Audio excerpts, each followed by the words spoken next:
Amigos, ¿cómo están? Un saludo muy especial. Me complace mucho saludarlos esta noche. Mi nombre es Osvaldo Rojas, soy médico, vivo y trabajo en la ciudad de Bogotá. Y es un placer realmente poder compartir unos minutos con ustedes de la experiencia que hemos tenido acá. Le agradezco al doctor David Alcántar por la iniciativa de estar haciendo este ciclo de conferencias donde todos, médicos y no médicos, nos retroalimentamos de manera importante. Y por supuesto a nuestro amigo Sergio de la Cruz, que está allá en Guadalajara y que hace posible técnicamente que esto suceda. Un saludo para los bienestarios de Colombia, México y por supuesto de Estados Unidos. Cuando nosotros, y es el tema de la charla que les quiero compartir hoy, nosotros podemos comenzar a perder la salud sin darnos cuenta. Cuando ya la enfermedad llega, el proceso de pérdida de la salud lleva mucho tiempo de evolución, pero aún así, en el peor de los casos, tenemos oportunidad, si tenemos tecnología adecuada, si tenemos recursos medicamentosos, naturales, técnicas, podemos iniciar un viaje de retorno hacia la salud. Y si tú eres saludable, podemos decir que puedes iniciar un viaje de retorno hacia la longevidad. Este es el tema que les quiero plantear esta noche. Y bueno, sin más preámbulos, entonces iniciemos. Vamos a iniciar compartiendo pantalla. Y aquí está. Muy bien. Por eso he llamado a esta charla, a este compartir de la enfermedad a la salud, un viaje posible. Como les decía, mi nombre es Osvaldo Rojas, soy médico cirujano, egresado de la Escuela de Medicina Juan N. Corpas, aquí en Bogotá. Soy especializado en medicina alternativa y regeneración celular de la misma universidad. He hecho algunos estudios también en homotoxicología, terapia neural, dismetabolismo y nutrición. Y actualmente, y desde hace 4 años, estamos trabajando de manera intensa con el tema de terapia de regeneración con células madre. Todo esto con el fin de buscar soluciones a los problemas que diariamente nuestros pacientes nos expresan y que hasta ahora parecían no tener solución. Pero vamos a ver cómo, aplicando diferentes técnicas y diferentes estrategias terapéuticas de las cuales hemos venido hablando en esta serie de charlas, cada quien desde su especialidad, podemos ayudarle al paciente de manera efectiva. Pero antes de eso quiero dejarlos 2 minutos con un video que nos va a hacer una introducción hacia el tema que queremos hablar en esta noche. Harriet no puede ser inmortal, pero es la prueba viviente de que algunos animales consiguen resistir el envejecimiento mejor que nosotros. La pregunta es, ¿cómo? Las pistas están en un antepasado común, uno que vivió hace mucho, mucho tiempo. Hace 4.000 millones de años, cuando la vida empezó en este planeta, el mundo era muy diferente. Los volcanes estaban activos y expulsaban a la atmósfera una mezcla de dióxido de carbono y azufre. Estos gases teñirían el cielo de rojo.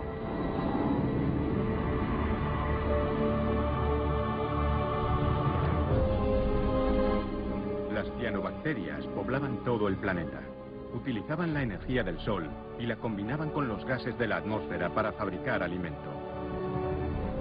Pero a medida que se extendían por todo el globo, estas cianobacterias producían un nuevo gas, el oxígeno. El nivel de oxígeno en la atmósfera pasó lentamente de ser casi nulo a más o menos el 20% y transformó el color del cielo en azul. Pero para la vida primitiva, el oxígeno era muy peligroso. Hace 2.500 millones de años, el oxígeno habría matado la mayor parte de la vida con la que entraba en contacto.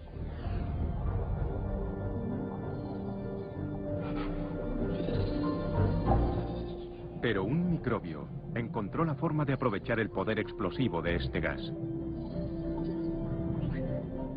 Se llama mitocondria. Cada mitocondria se transformó en una central energética en miniatura. Lo que ocurrió después fue uno de los pasos más importantes en la historia de la vida de este planeta y quizás sea la clave de por qué envejecemos.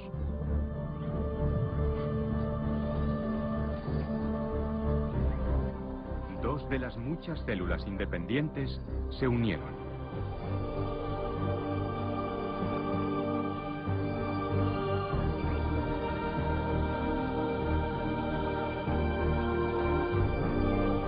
La diminuta estación energética, una de las mitocondrias, fue absorbida por otra célula primitiva. La vida en la Tierra cambió para siempre. Hoy, las mitocondrias están dentro de las células de toda criatura viviente.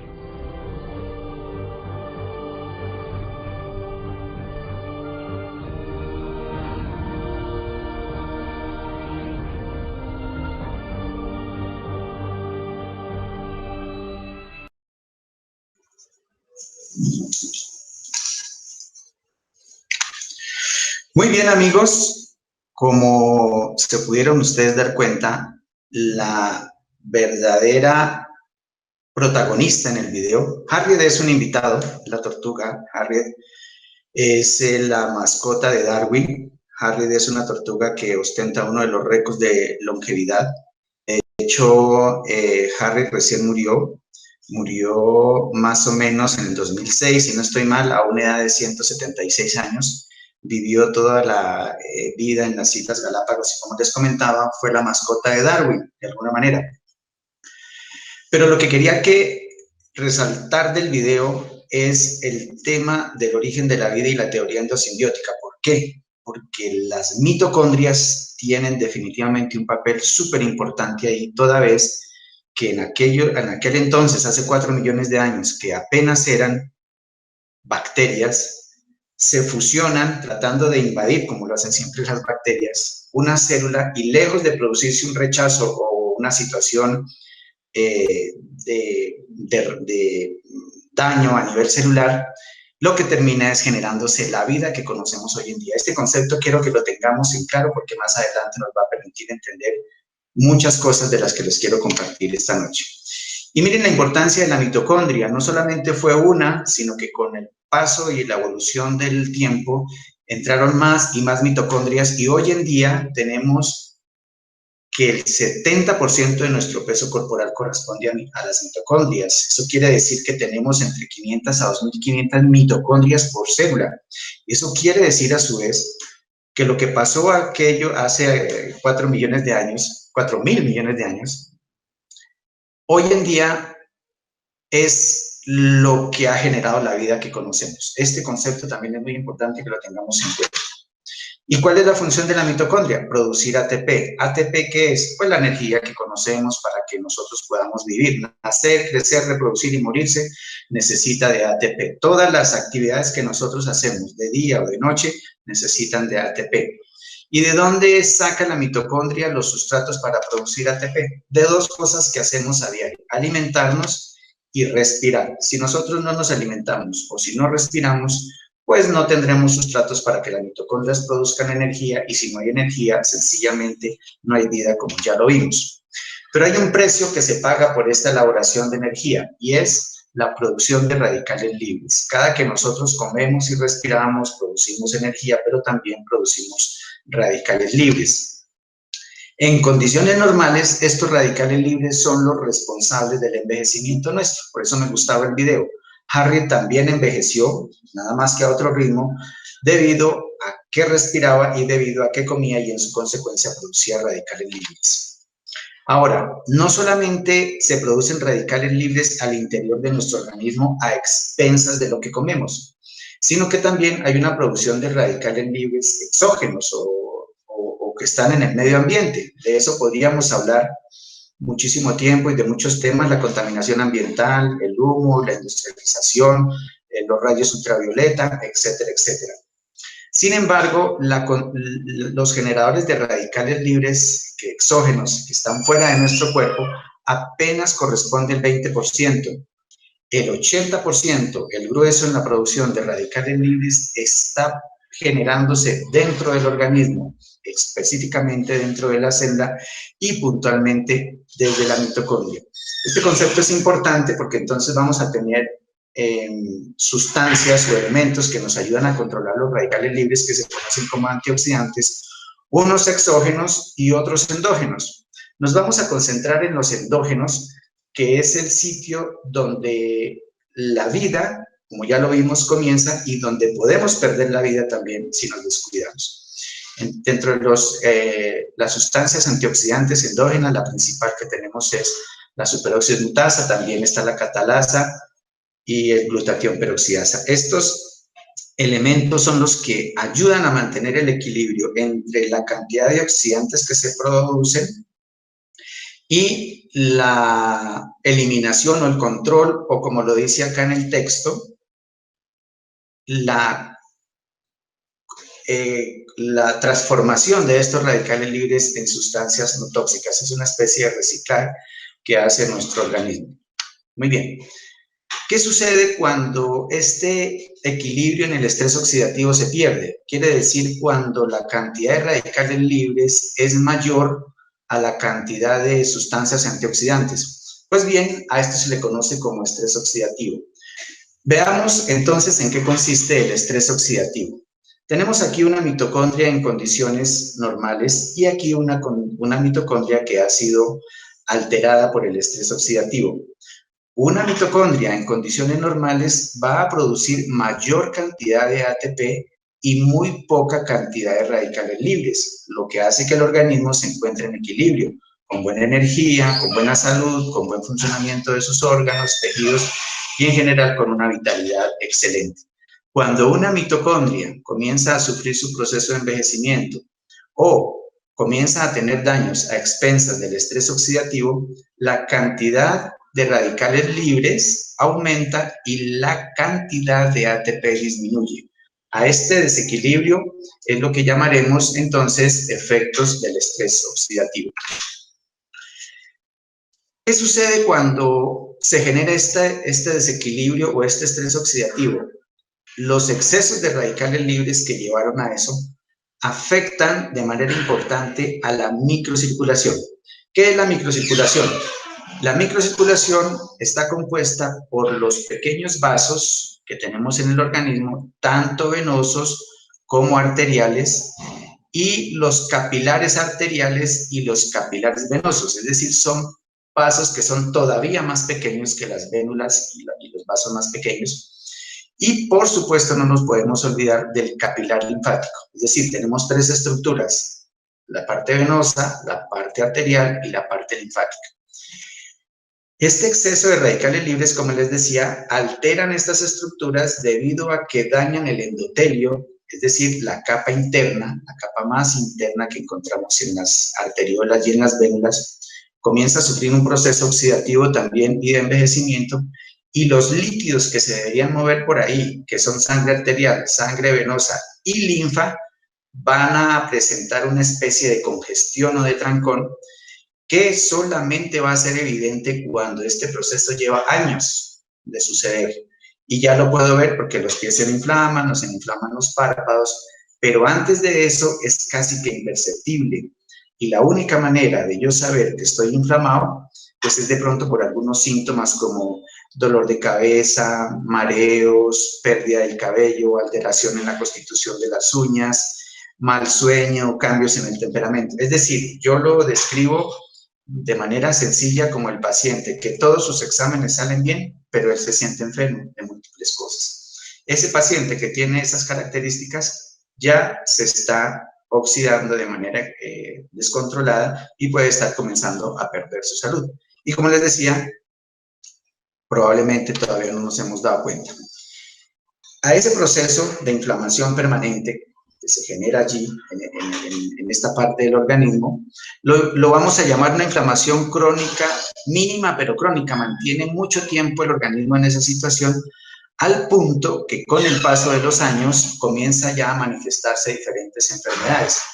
Lo que nos lleva a concluir algo muy importante: la inflamación crónica persistente o mínima persistente es el punto de partida para un sinnúmero de enfermedades. Este es un concepto interesante que quiero que nos quede claro, porque en esencia, hasta ahora podríamos decir que el blanco o el target de nuestro tratamiento pues va a ser la inflamación. Ahora, ya sabemos que la inflamación, ¿por qué se produce? Por los radicales libres y todo este tema que hemos venido hablando. pero el generador de estas de diferentes enfermedades, pues es indudablemente esta inflamación crónica. Y esta imagen me gusta compartirla siempre que tengo oportunidad de hablar de este tema, porque es una imagen publicada en la revista Time, hace muchos años atrás, y dice que la inflamación es el asesino silencioso o secreto relacionado con los ataques al corazón, el cáncer y el Alzheimer. Y si lo publicó Times es porque la ciencia oficial, la ciencia médica, ya lo conocía. Pero por alguna razón no había sido publicado.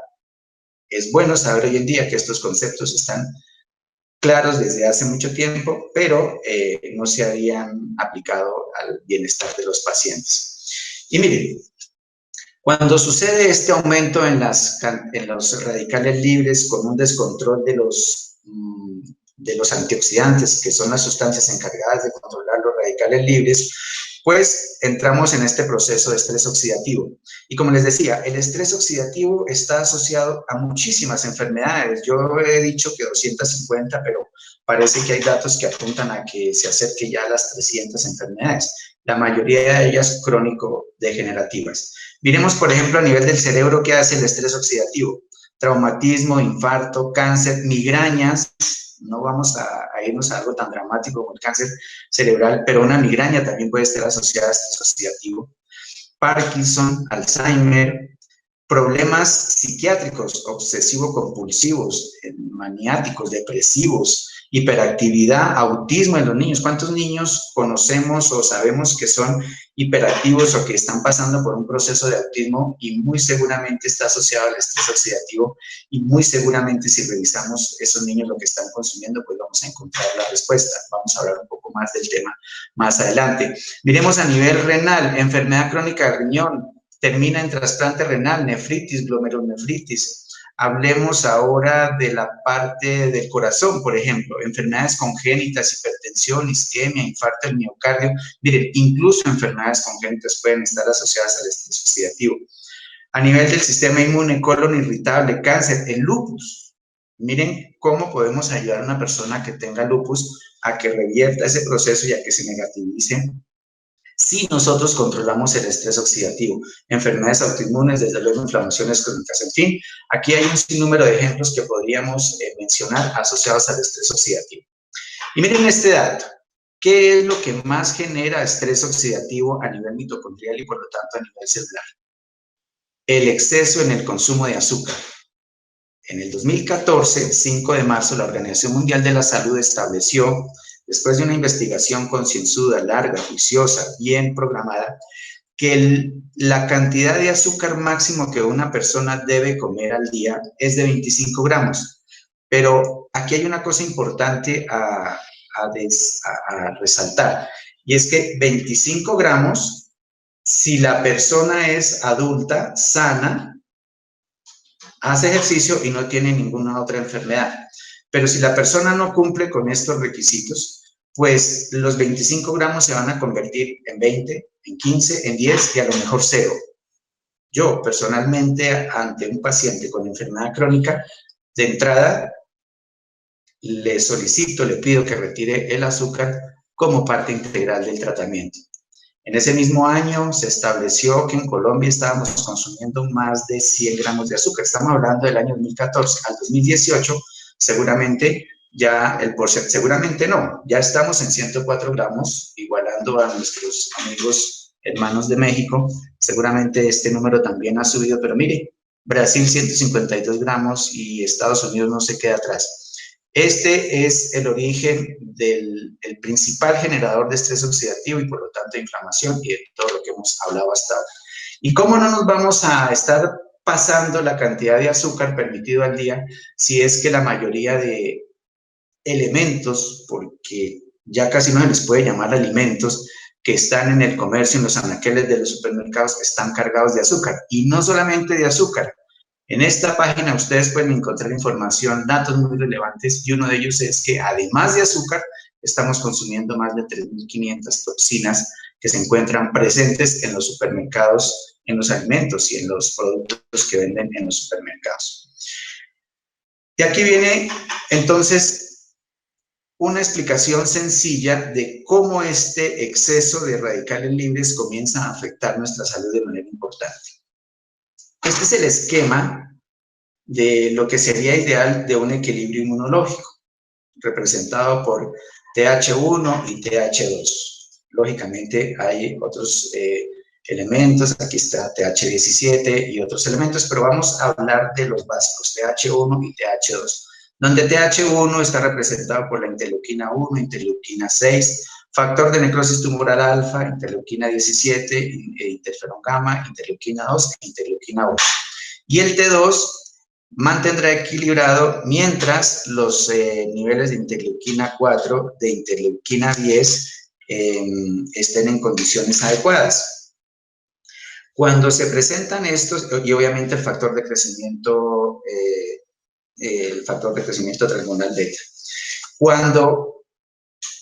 Mientras este equilibrio se mantenga, pues vamos a disfrutar de buena salud. Sin embargo, cuando TH1 o TH2 es impactado por esta inflamación crónica, vamos a comenzar a presentar los desequilibrios y tenemos lo siguiente. Una inflamación con infección va a ser un desequilibrio o un predominio de TH1 y un déficit de TH2.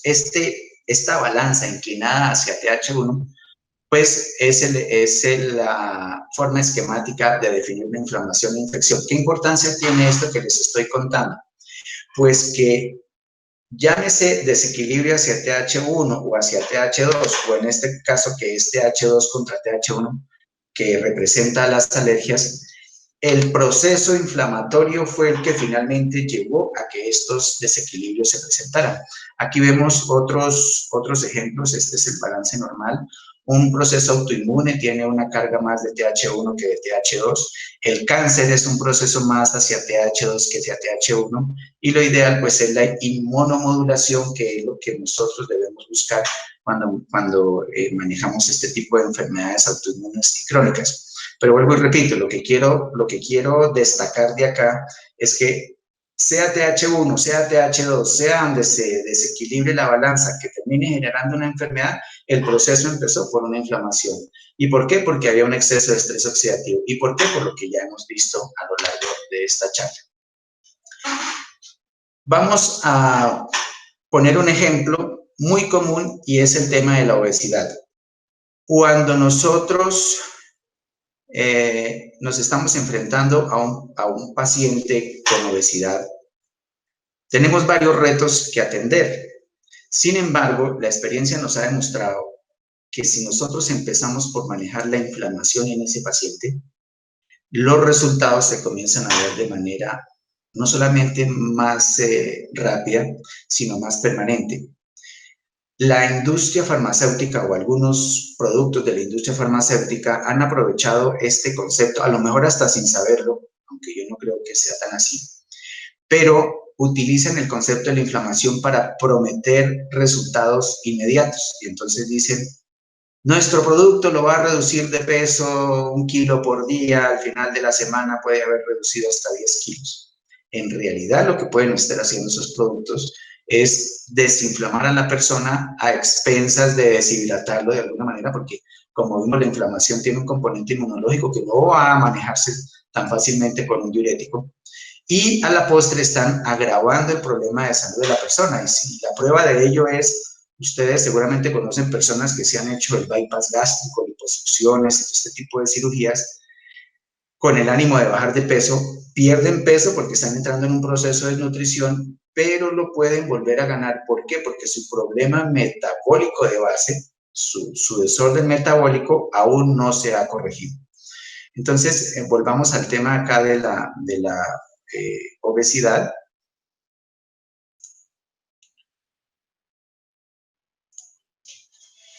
Y veamos lo siguiente. ¿Cómo es este proceso? Estamos en un peso normal. Los adipocitos están normales y la cantidad de adipocitos, casi que podemos decir que la cantidad de adipocitos con la que nosotros nacimos van a ser los adipocitos que nos acompañen el resto de la vida. ¿Cómo así? Entonces, ¿por qué nos subimos de peso? No subimos de peso no porque aumente el número de adipocitos, sino porque aumenta el tamaño de los adipocitos. Cuando nosotros entramos en sobrepeso, los adipocitos comienzan a crecer de manera importante. Esto quiere decir que cuando hacemos una lipo y sacamos toda esta cantidad de grasa, pues así me quedará un solo adipocito, lo cual no es viable, porque pues eso no es viable con la vida, no es compatible con la vida, pero así me quedara un solo adipocito, él podría llegar a crecer tanto y volverme a subir de peso como estaba antes. Entonces, ¿qué sucede? Aumenta la grasa, viene una hipertrofia de los adipocitos y con esa hipertrofia viene una hipoxia. ¿Por qué? Porque es que tenemos una dotación de oxígeno para un número determinado de adipocitos de un tamaño determinado y cuando ellos crecen, pues van a necesitar más oxígeno. Y esa hipoxia, esa falta de oxígeno, porque pues ya no hay más, como quien dice, no hay cama para tanta gente, hace que los adipocitos comiencen a morir. Y cada que muere un adipocito, cada que hay lesiones de esta naturaleza por hipoxia, se van a liberar sustancias normales que se liberan en este caso, y esas sustancias generan una reacción inflamatoria por hipoxia y por muerte adipositaria. Y esa inflamación es la que termina haciendo que la persona se vea y se sienta y vaya uno a pesar y realmente está pesada. Pero esa inflamación hace que esto se convierta en la obesidad justamente en eso, en un problema inflamatorio realmente. ¿Quién llevó a la inflamación? ¿El sobrepeso? Sí, podemos decir que sí, pero también podemos decir que la inflamación también está generando más peso. Ahí no se sabe quién fue primero, si el huevo o la gallina, pero lo interesante o lo importante del tema es que se convierte esto en un círculo vicioso que tenemos que romperlo por algún lado para poder ayudar a nuestro paciente. Y este es apenas un ejemplo, la obesidad, lo pongo porque es muy común, pero igual podríamos hablar de la diabetes, podríamos hablar de la artrosis, del Parkinson, del Alzheimer, todos en común tienen un proceso inflamatorio. Y más aún, tienen un proceso inflamatorio que fue seguido de un proceso de un daño circulatorio, que eso lo hablábamos hace un rato, donde las vénulas, las arteriolas y los linfáticos están involucrados por un daño a este nivel.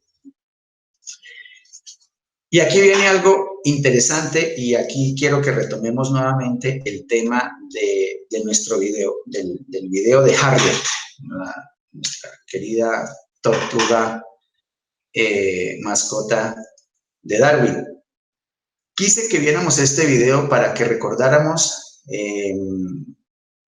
el concepto de la teoría endosimbiótica, que es el que hasta la fecha, recuerdan ustedes a Lynn Margulis, quien fue la expositora, la abanderada de esta teoría, explica cómo la vida se originó a partir de la unión de mitocondrias con bacterias.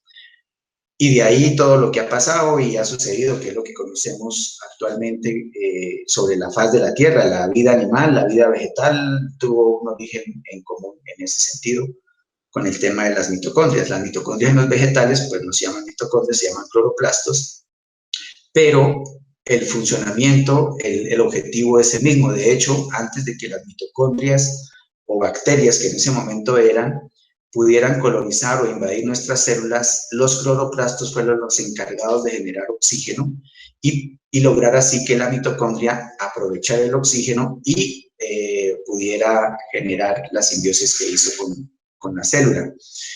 ¿Por qué les menciono esto? Porque si nosotros queremos encontrar el origen de nuestros problemas, por lo menos de salud, y bueno, y de ahí seguramente muchos más, porque con buena salud se evitarían muchas situaciones, tenemos que necesariamente devolvernos al origen. Y esta tecnología que viene de Japón a través de Sankey Mayor, pues hizo justamente eso, volvió al origen de la vida, y volvió al origen de la vida porque es que está investigando fuertemente sobre la mitocondria. Para mis colegas médicos seguramente van a acordarse ustedes que la clase de mitocondria fueron 30 minutos a lo sumo, y fuera de eso y de remate para hablar del ciclo de Krebs, cosa que después no queríamos saber y de hecho nunca lo volvimos a estudiar. Pero fíjense la importancia, esto lo capitalizaron los laboratorios japoneses en cabeza del doctor Marvin Eas y Vigi de Díaz, y deciden que, o analizan que si el daño está a nivel mitocondrial por el estrés oxidativo y todo lo que estuvimos viendo, pues lo más inteligente es ir al origen del problema, ir al centro de la célula, al centro de la mitocondria y comenzar a corregirlo desde allá. Pero es una tarea que es titánica, no era tan fácil y de hecho esto no es de ayer, esto tiene más de 24 años de investigación y otros tantos de arduas pruebas y de recopilar investigación alrededor del mundo. Entonces, como prueba de ello, de esta genialidad, digo yo, para nosotros como médicos es muy emocionante, por no decirlo de otra manera, ver que hay productos, y no solamente uno, hay 3 productos que van hasta el interior de la mitocondria y ejercen su efecto regulador desde allá. Mire que no estamos diciendo curativo, ni estamos diciendo estimulante, ni estamos diciendo inhibidor. Estamos hablando de regular los procesos normales fisiológicos de una mitocondria. ¿Y cómo lo logran? Hagamos un análisis y un análisis corto pero importante. Si las mitocondrias están dentro de la célula y la célula es microscópica, y esto lo hago pensando principalmente en la persona que no es médico, desde luego, y que nos puede estar viendo, pues la mitocondria tiene que tener un tamaño exageradamente pequeño, y si adicional a eso no hay una sino 2500, como vimos, pues tiene que ser todavía más pequeño. Entonces, para poderle entrar a la mitocondria necesitamos de algo supremamente pequeño, y eso es la nanotecnología. ¿Qué es lo que propone Sankey Mayor y su investigación?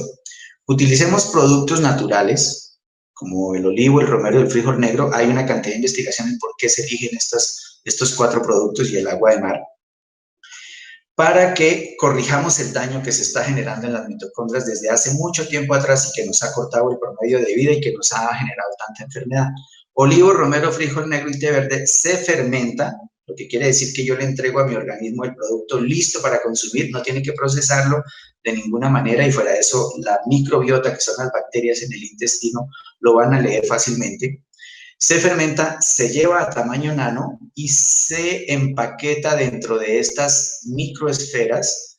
Aquí adentro podemos, estos serían lo que son los fermentos, para que inicien un viaje 100% protegidas, pasando por el estómago, los intestinos, los vasos sanguíneos, y solamente cuando esta nanosfera haya alcanzado el interior de la mitocondria, la nanosfera se abre y libera todo el contenido de fermentos extraídos de estas plantas: olivo, romero, frijol negro y té verde. Esto, amigos, no sé ustedes cómo lo puedan catalogar, pero a mí sencillamente me parece extraordinario. Si nosotros atacamos, si se puede llamar así, o mejor dejémoslo en regulamos la función del órgano, que en este caso se llama mitocondria, que fue la que descompensó la salud y que llevó a la enfermedad, pues necesariamente vamos a tener que ver resultados excepcionales. Esto hace que, o esto explica el por qué, enfocándonos de esta manera en el tratamiento de los pacientes, pues podamos obtener resultados que seguramente antes no hemos tenido, incluso quienes hacemos medicina alternativa. Pudiéramos hablar de muchos testimonios y en diferentes médicos que estamos utilizando esta tecnología, pero no tendría como mucho sentido si no más bien entendemos este proceso de regeneración o de regulación que al final sucede. Muy bien, sigamos. Entonces, hablemos del primer producto, se llama Velage. El Velage es una combinación de olivo, romero, olivo y romero fermentado y llevado a tamaño nano.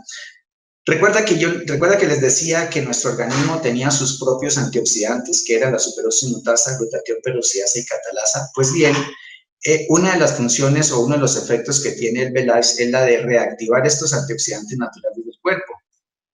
que de entrada eso ya es ganancia, porque entonces nos va a ayudar a mantener el equilibrio oxidorreducción. Aquí hay un dato importante en lo que quiero que pensemos, y es que si bien es cierto los antioxidantes parecieran el patito feo del paseo, porque nos envejecen y porque nos inflaman y todo este cuento, no podemos olvidarnos que los antioxidantes también tienen un efecto vital en el organismo, como el de controlar algunos virus, bacterias y también algunas células tumorales. Lo que quiere decir que no podemos barrer de manera indiscriminada todos los antioxidantes y no podemos tampoco meter oxígeno a presión a la mitocondria para sacarla de una situación de hipoxia, porque los radicales libres que de ahí se derivan, ¿qué vamos a hacer con ellos? Lo inteligente, lo ideal, y por eso me parece espectacular este concepto que se expresa aquí a través de estos productos, es que regulemos, logremos que la mitocondria produzca hoy más superóxido de mutasa que ayer o que mañana, porque hoy solamente necesitaba una determinada cantidad de superóxido de mutasa y de glutatión peroxidasa. Y si mañana la carga de radicales libres es más alta, pues producimos más. Eso es lo que estamos logrando. Eso lo ayuda a hacer el velage a nivel mitocondrial. También contribuye a mejorar la circulación de la sangre. Recuerda que les decía también que después de que se genera esa acumulación de radicales libres y esa inflamación, el primer sistema afectado es la microcirculación, tanto venosa como arterial y la linfática. Pues bien, el velage mejora la circulación sanguínea y eso lo podemos demostrar incluso 25 minutos después de haberlo consumido. 3. Ayuda a incrementar la hidratación a nivel celular.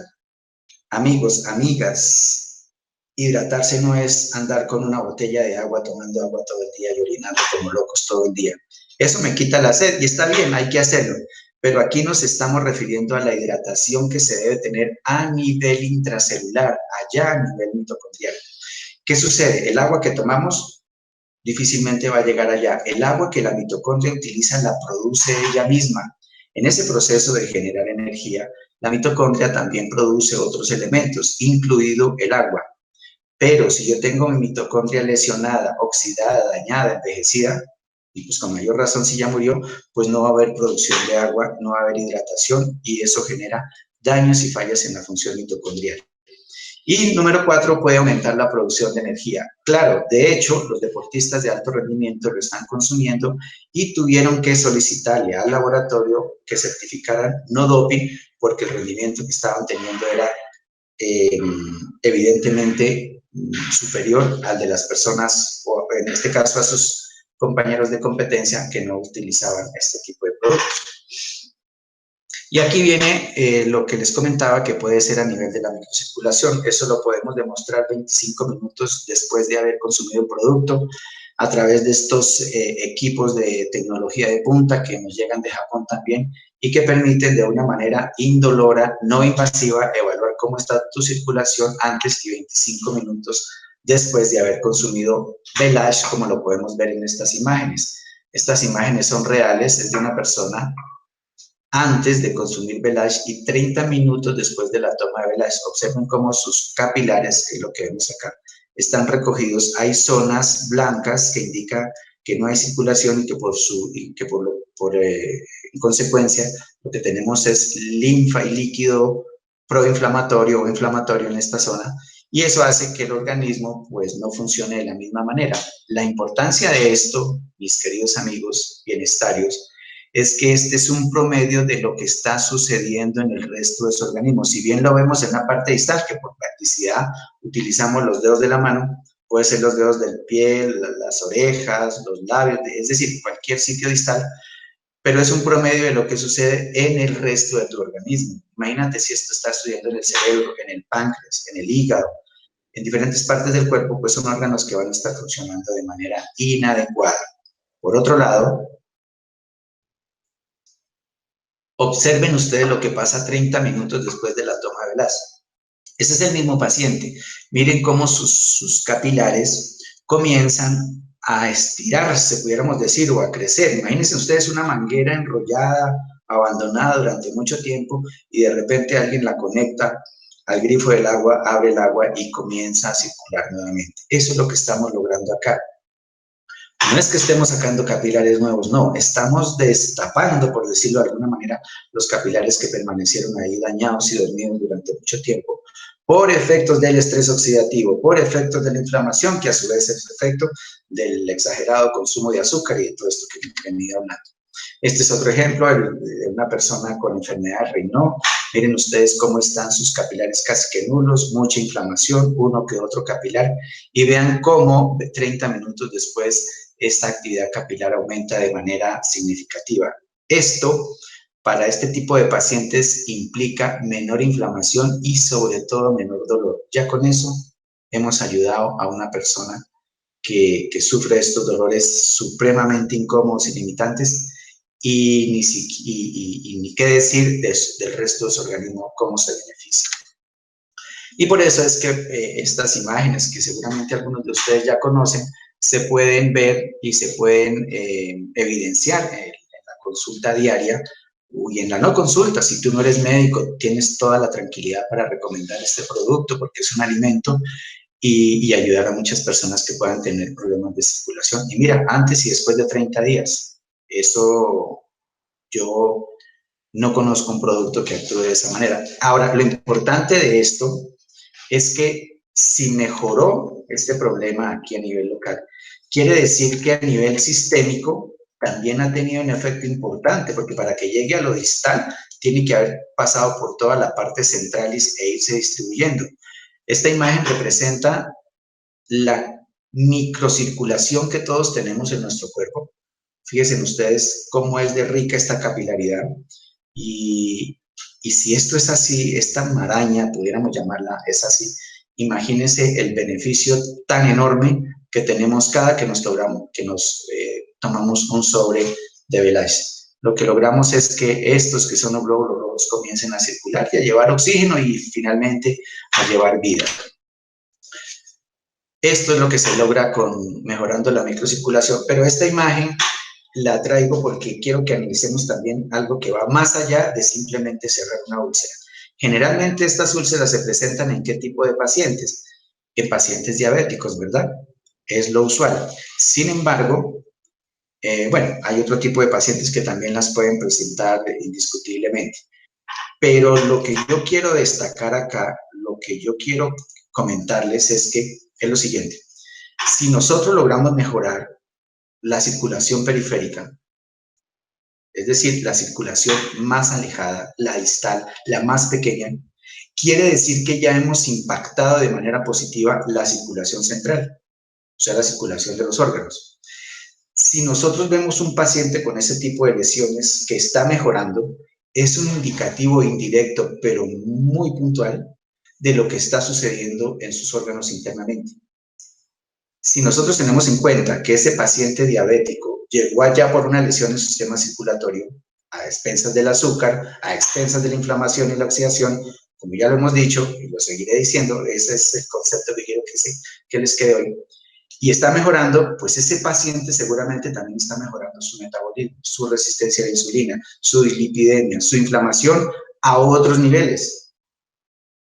Hay pacientes que empezaron su carrera patológica, su viaje, como lo llamamos en la charla, hacia la enfermedad. Hoy han llegado a una situación, por decir algo, de Alzheimer, pero si uno revisa su historia, pudo haber sido un diabético, o es un diabético, de hecho, y a veces no está ni diagnosticado. Ahora, al final, les voy a compartir unos datos que nos permiten a nosotros como médicos, y a ti también como bienestario y como consumidor, apropiarte de tu salud. Datos sencillos que nos indican si estamos o no en un proceso de inflamación crónica y de envejecimiento, y por lo tanto abrimos las posibilidades a un sinnúmero de enfermedades. Muy bien, sigamos. Ahora, estas imágenes me gusta compartirlas también porque aquí no estamos hablando de diabetes, aquí estamos hablando de una dermatitis que afectó a esta persona por más de 3 años y que, como lo pueden ver, en 3 meses tuvo una mejoría importante. Pueda que todavía se vea aquí la piel un poco delgada, pero de esto que vemos a la derecha a esto que está a la izquierda, pues hay una mejoría notable.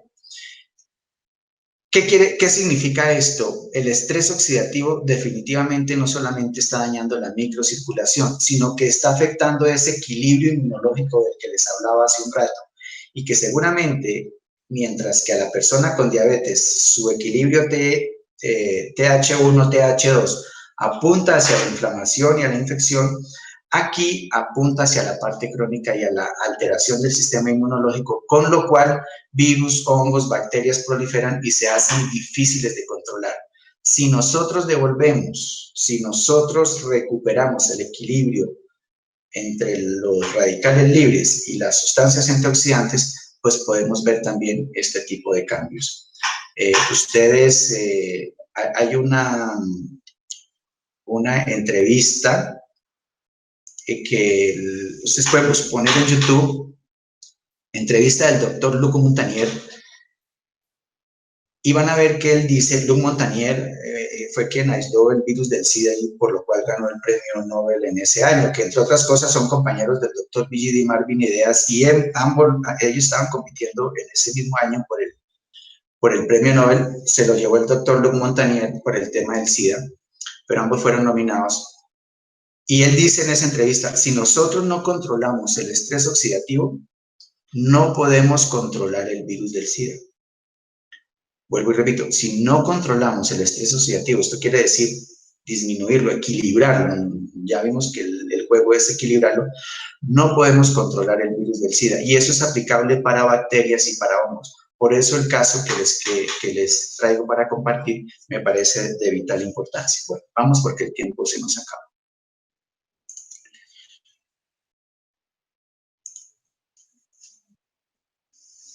Sigamos.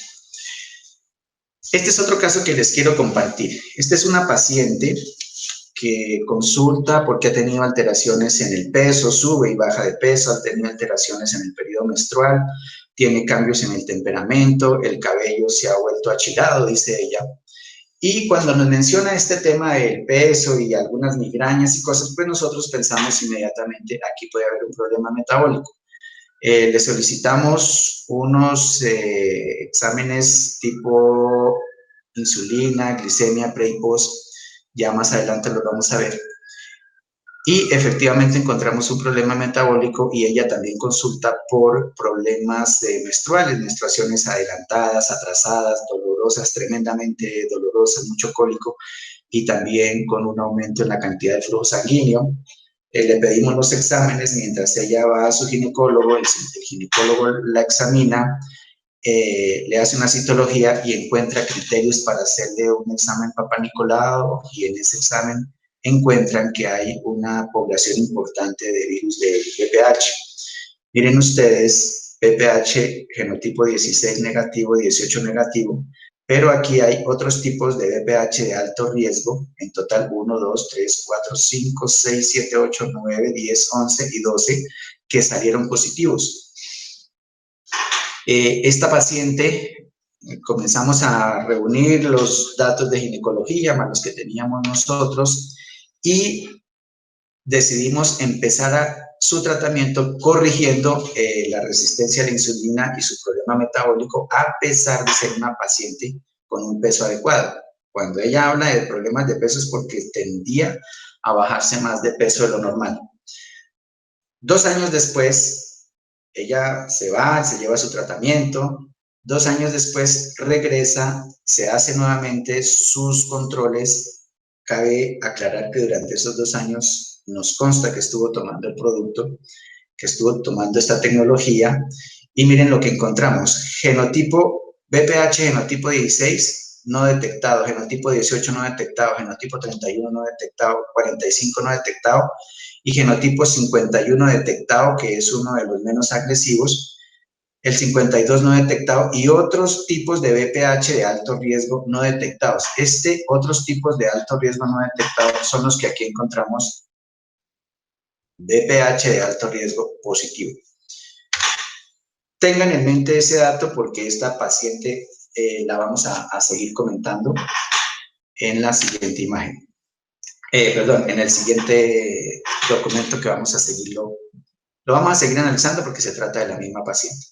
Ahora, Hablemos de la acción cuádruple que tiene el Cronui. El Cronui está compuesto por olivo romero, pero además tiene frijol negro y té verde. Sin embargo, mientras que el Village está diseñado para actuar directamente a nivel mitocondrial, el Cronui lo comienza a hacer desde que nos lo tomamos y llega al estómago. Es decir, la liberación, el ADS o sistema programado de entrega del Cronui no es hasta la mitocondria, comienza a actuar a nivel del estómago. ¿Y por qué? ¿Qué logramos con eso?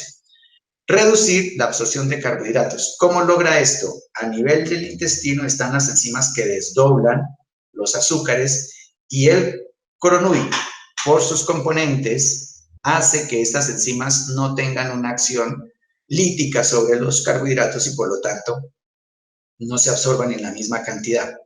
Ayuda a reducir el nivel de azúcar e insulina después de las comidas. Este es un dato muy importante, amigos. El Cronui es el único producto que tiene antocianinas del frijol negro. ¿Qué importancia tiene esto? Las antocianinas, dicho por investigaciones de Harvard, son las únicas sustancias derivadas de flavonas que son capaces de reducir los picos de azúcar con la misma efectividad casi que la insulina. Luego esto para una persona con síndrome metabólico en proceso y más aún para un diabético, pues es una herramienta de gran ayuda para recuperar su salud. Ayuda a activar la termogénesis. El Cronui tiene otro derivado muy importante del té verde, que son las catequinas de té verde. Cada sobrecito tiene el equivalente a 30 tazas de catequinas, pero sin tener la cafeína y las mismas cosas que tiene el té verde. Y esto hace que se ejerza un efecto de termogénesis, que quiere decir aumento de la temperatura y por lo tanto disminución del panículo adiposo. Lo más interesante, amigos, que es otra genialidad de estos productos, es que lo hacen mientras duermen. Fíjense en que el Village, no sé si lo mencioné, está diseñado para tomarlo en la mañana y el Cronui en la noche. Eso tiene una implicación muy importante que más adelante vamos a tocarla rápidamente. Y finalmente, contribuye a la restauración del daño celular. Esto sí que hizo resonancia también con nosotros, que hacemos regeneración celular con células madre, porque dije, o me evita las células madre o me contribuye a la regeneración que buscamos en el paciente con el uso de células madre.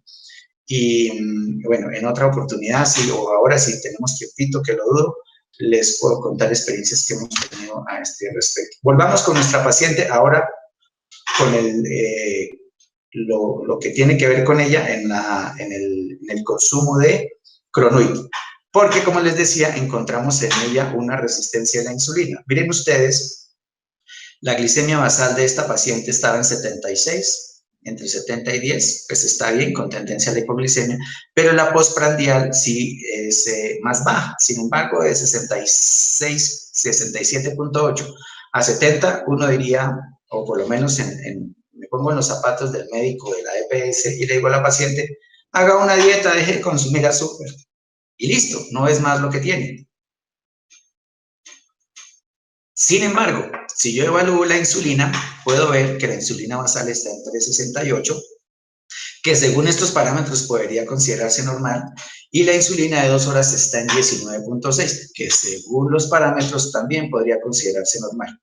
Pero, como vamos a ver más adelante en unos datos que le prometí que vamos a dejar, si yo multiplico 3, o aunque fuera 4 por 3, me da 12.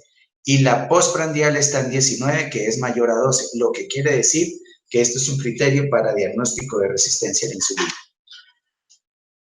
Miren lo que pasa después de su tratamiento, vuelvo y les aclaro, de 2 años, aunque no sabemos si ella estos resultados ya los tenía antes de los 2 años, pero como volvió a consulta después de 2 años, y les insisto, nos consta que se estaba tomando los productos, y encontramos que la insulina que antes estaba en 3.68, ahora la ahora está en 8.66. La insulina post de 2 horas después de haber desayunado, que estaba en 19, ahora está en 18.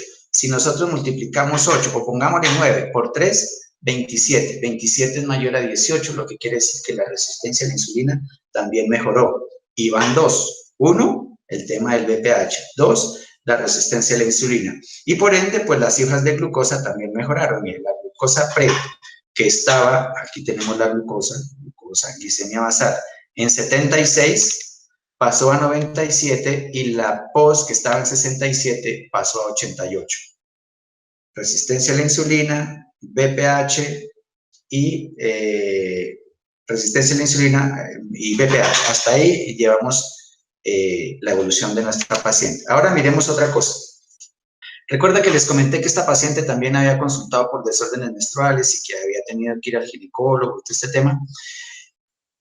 Con los niveles de FSH, que son hormonas que nos permiten evaluar la función hormonal femenina, en este caso, sucede o hay que hacer algunos cálculos, y el doctor David me corregirá, para ver hormonalmente cómo está esa paciente con respecto a su cuadro de ovario poliquístico y de endometriosis, que fue el otro diagnóstico que se le hizo.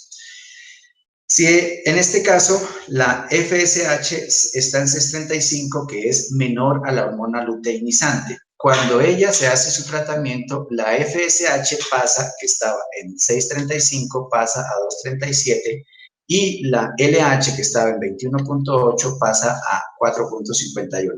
Esto, en palabras sencillas, para no enredarnos mucho, es simple y llanamente regulación de su sistema endocrino. Y esta regulación del sistema endocrino, más la mejoría en su resistencia a la insulina, más la mejoría en su tema de BPH, le devuelve a ella su salud.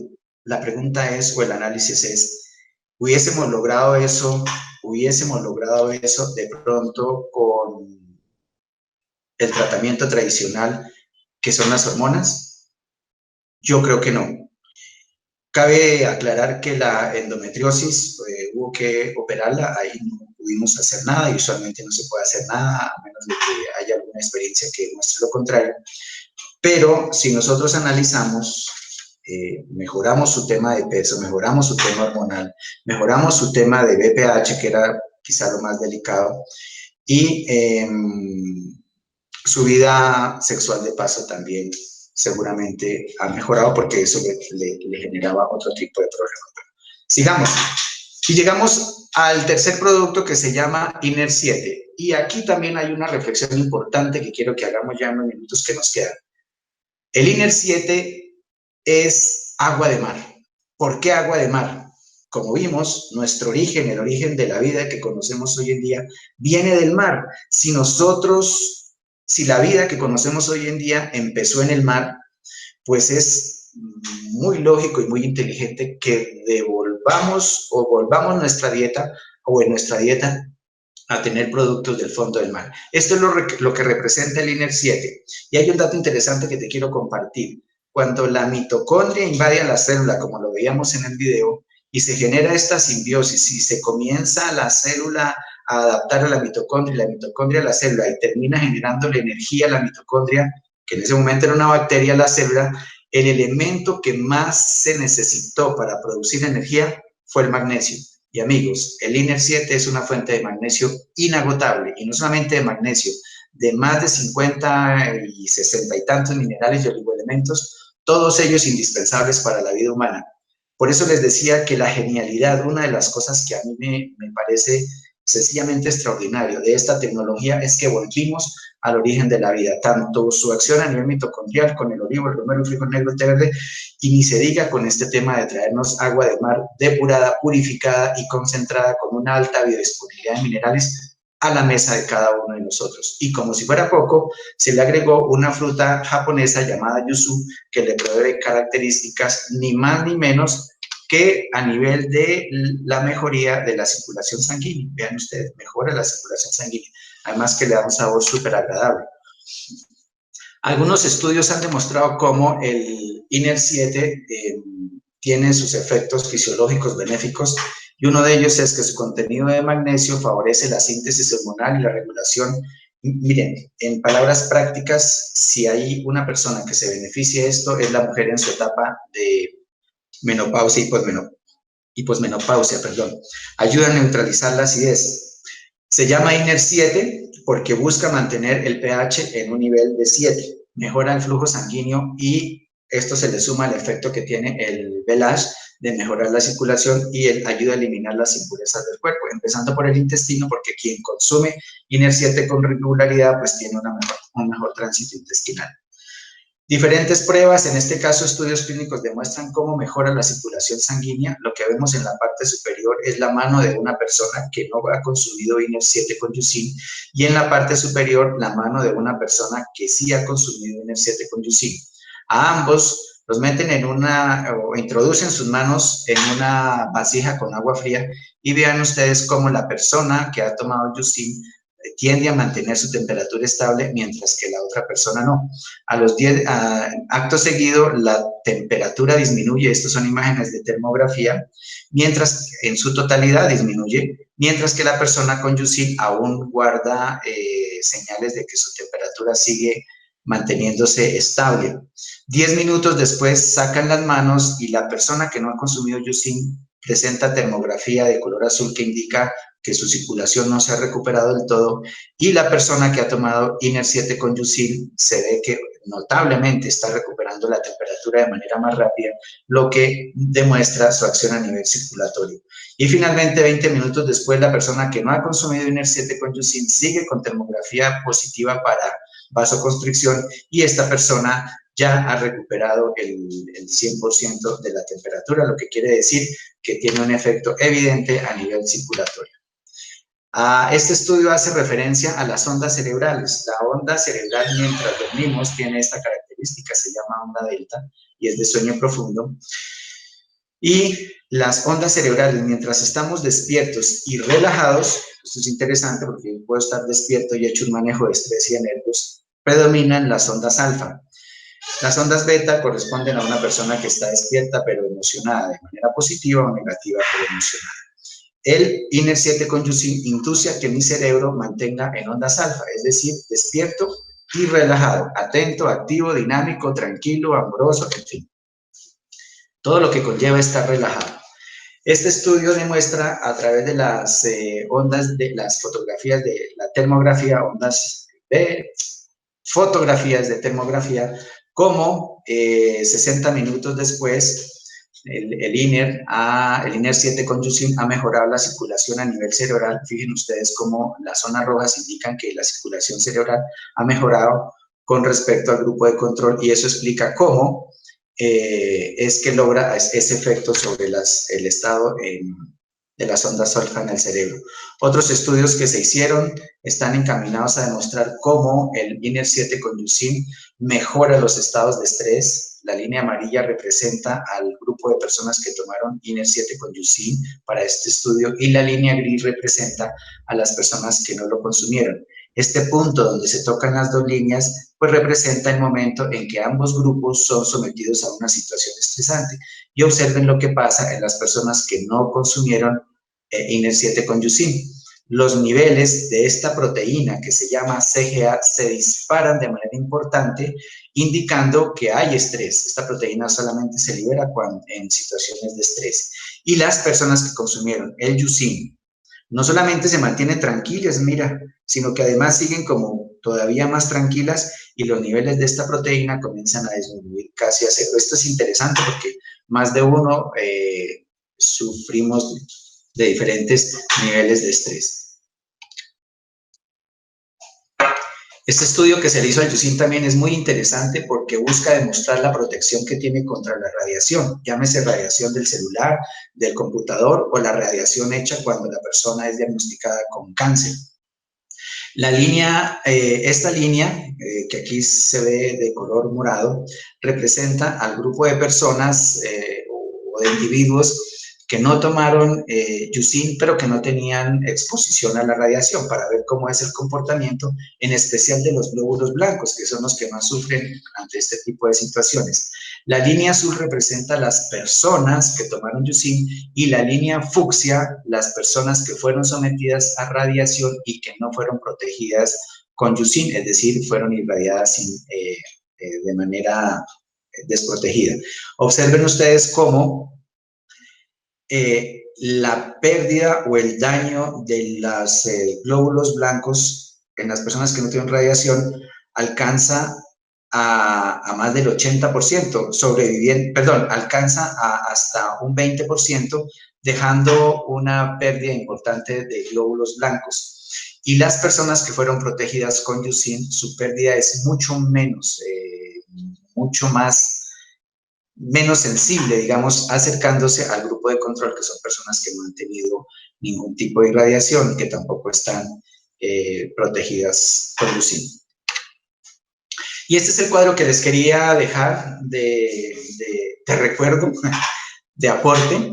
Son parámetros que nos dicen si la persona está en un envejecimiento acelerado o si está en un proceso de inflamación ya mínimo y sostenido o crónico, y que nos van a avisar antes de que llegue la enfermedad propiamente como tal. Como les decía, una inflamación crónica sostenida durante mucho tiempo termina generando diferentes enfermedades. Entonces podemos mirar parámetros como la insulina en ayunas, como les contaba en el caso anterior, la insulina de 2 horas, la glicemia en ayunas, la glicemia de 2 horas, la hemoglobina glicosilada es un marcador importante, la homocisteína en sangre, la proteína C reactiva y el promedio de triglicéridos dividido sobre las grasas HDL. Y aquí está, envejecimiento más lento si tenemos estas cifras. Ya ustedes van a tener oportunidad, si quieren le dan una foto a la pantalla para que puedan bajar estos datos y tenerlos. Te sirven si eres médico, si no eres médico, si eres benestario, si eres consumidor de esta tecnología.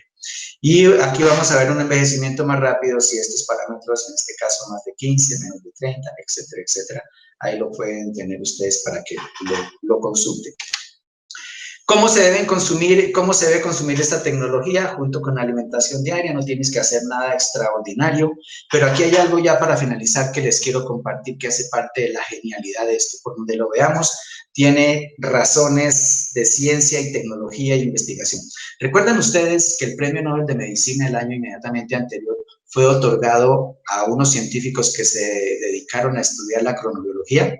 Pues bien, quiero que sepas y te des cuenta que estos productos respetan perfectamente la cronobiología del organismo. Esto ya estaba diseñado, esto ya estaba, lo venimos manejando desde antes de que saliera esta comunicación oficial del Premio Nobel, y es porque Japón y los japoneses respetan la cronobiología.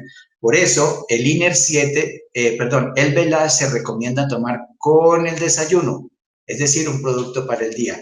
Y el Cronuit, que lo tienen por acá, se recomienda tomarlo durante la noche, lo que quiere decir que es un producto para la noche. Lo que quiere decir que el Velage, digamos que es un producto Yang, y el Cronuit, si se quiere, es un producto Yin.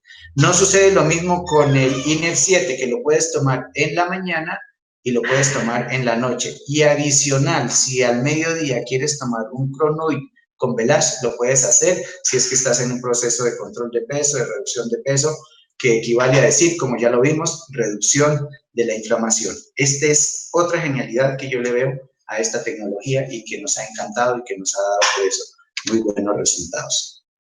Así que, amigos, esto es todo por ahora.